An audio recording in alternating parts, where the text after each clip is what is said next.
Today is, I guess we would say, Happy Tax Day. Relative to the complexity of the IRS tax code, and the fact that as a result of the last count, 18 different tax increases put into the code now through the Affordable Care Act, at a cost of over $770 billion over the course of the next 10 years. I wanted to ask this starting question, Ms. Olson, why did your office identify healthcare implementation as a, and I quote, most serious problem in your most recent report? Well, whenever you have a program of such size as the Affordable Care Act, there are opportunities for things to go wrong. And so we have tried to identify in advance, based on just past experience, what could possibly go wrong in this filing season and what burden it puts on taxpayers. Also, this program, the Affordable Care Act, is particularly challenging because the IRS, who has actually acquitted itself very well during this filing season on its obligations under ACA, is on the receiving end of lots of other federal agencies. And that's often where the problems are arising. For example, getting incorrect information from the exchanges that we're supposed to be matching up against taxpayers' returns.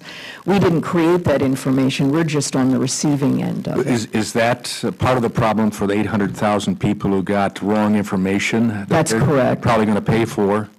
Well, I think that the idea is that they're supposed to wait if they filed early and with the incorrect information. No one will collect that, so all the taxpayers of the United States will pay for that. Others who got incorrect information but may be owed more money should file amended returns if they have already filed before they got their corrected information. And that, I would note, creates more work for the IRS because we not only have to process the original return, but the amended return. What additional problems may result for the taxpayer from this law?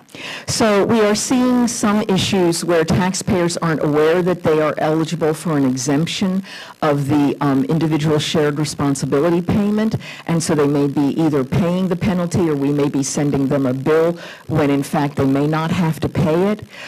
We're seeing instances where we're getting returns in where we think taxpayers do have a premium tax credit, but they haven't submitted a reconciliation, so we have to go back out and ask them to do that.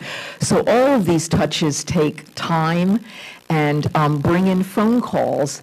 And I think we really won't see the impact of this until after the filing season when we start sorting through all this stuff. Which is my next question. Will your office or the IRS, or both, collect data related to this tax season on the number of individuals who will have their tax refund changed as a result of the health care law? Yes, and in my June report to Congress, we will do a summary based on the information we have as of June 30th on this filing season and the outcome of the filing season with respect to the Affordable Care Act. Do you have any estimates now?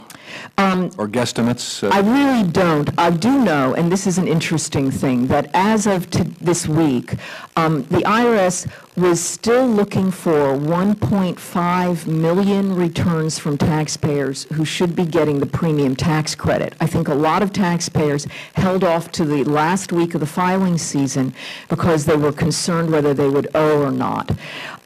And that's a lot. That's why we just don't know what the impact of the Affordable Care Act is. We are anticipating 4 million total, and we haven't gotten in 1.5 million, and that's the last week of the filing season. So anything could happen. Wow. Yeah. After this filing season, will you be able to review or collect the actual numbers of Americans who saw their tax bill grow or shrink as a result of the health care law? Yes, at least with respect to the Affordable Care Act or the individual shared responsibility payment. Will you also be able to collect information on the number of Americans who filed for an exemption? I think so. Some of the exemption data comes from the exchanges, but we would at least know some taxpayers have said we have a pending exemption at the exchanges, so we'd at least have that kind of information. Okay. Thank you. My time has expired. I yield back.